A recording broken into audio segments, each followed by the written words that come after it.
We are in a relatively brief period of time going to talk about a whole bunch of important things: the future of democracy, the future of America, Russia, a couple other countries maybe as well. But I want to start with you just on the events of the past week.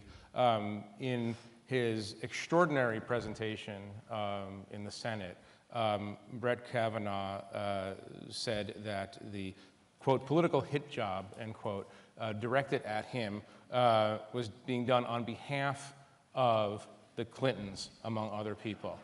Your response? I mean, really, yes, it deserves a lot of laughter. I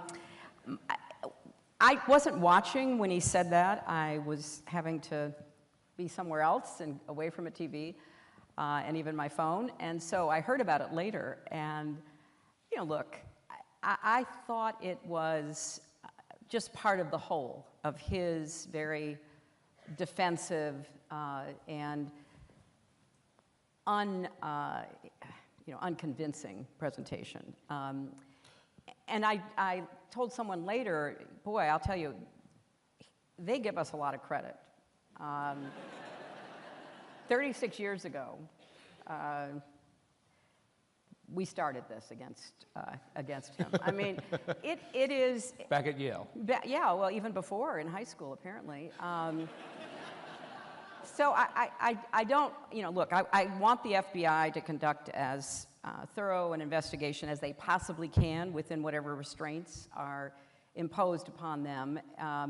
But I think for anyone who believes there's such a thing as a judicial temperament and that we want judges, particularly those on our highest court, to approach issues, approach plaintiffs and defendants with a sense of fairness, that there's a lot to be concerned about. Right. I want to ask you a question about Dr. Ford for a minute. There are a lot of Democrats who, and a lot of other people, who are absolutely certain, 100%, her recollection is the absolute truth. I'm asking this as a lawyer. Do you feel 100% certain that the events that she described are true and are therefore disqualifying? Look, I watched as much of her testimony as I could. I found her very credible.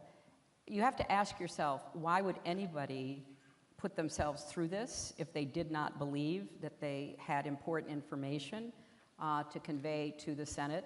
She basically said that. She thought it was her civic duty. So I found her presentation, I found her willingness to say, I don't remember that, but I remember this, to be very convincing. And I felt a great swell of, pride that she would be willing to put herself out there under these circumstances. Could you frame this a little bit in the context of what we're all seeing as, or understanding to be, almost a war developing between the genders or between large factions of gender? Women's anger, of course, has become an enormous issue. Just frame that out against the backdrop of some of your own experiences in dealing with it being the first major party female candidate for president. Well, I wouldn't frame it so starkly as you just did. I think what is happening is that on many, many fronts, women and young women and girls are saying, you have to hear our stories too. We have the right to be heard. And I remember those, we saw it all on TV, those two young women following Senator Flake into the elevator. And they were determined that he would know that there were young women like them, representing many, many more, who wanted to be heard and wanted their stories to be taken seriously. So I don't see it so much as some kind of conflict as finally righting the balance, because there's been a tremendous imbalance on women's lives, women's narratives. They've been historically dismissed, condescended to.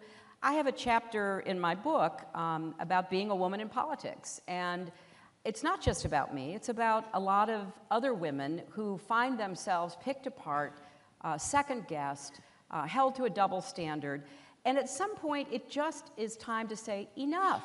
We want to be judged on our merits. We want to have as much right to our agency, to our autonomy as we should be able to have.